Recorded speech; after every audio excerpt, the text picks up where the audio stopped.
Pinuna ni Pangulong Marcos ang mga nakakalbong kabundukan na nakita niya sa kanyang aerial inspection sa mga lugar na napinsala ng Bagyong Enteng.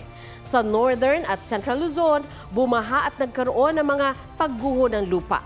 May report si Ian Cruz.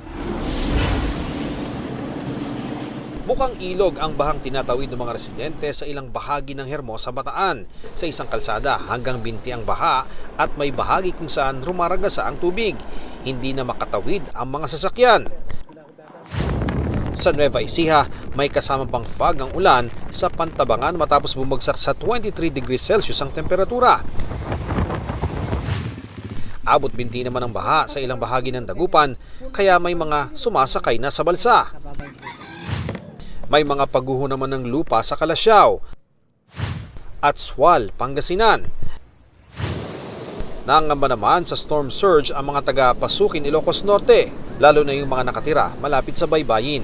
Dahil po sa paglakas ng alon, kasi masisira lahat ng mga dito. Malalakas ang alon doon at mahigit 1 linggo nang di makapalaot ang mga mangingisda. Dumadaing din ang mga magsasaka sa Badok, Ilocos Norte dahil pinadapa ng ulan ang kanilang palayan. Pulap na masyado rito. Nag-aerial inspection ng Pangulo sa ilang lugar na napinsala ng Bagyong Enteng.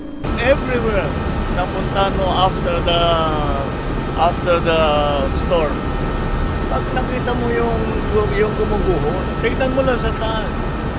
Last year hindi kalbo yan, ngayon kalbo na, kaya nagkalas. Ian Cruz, nagbabalita para sa GMA Integrated News.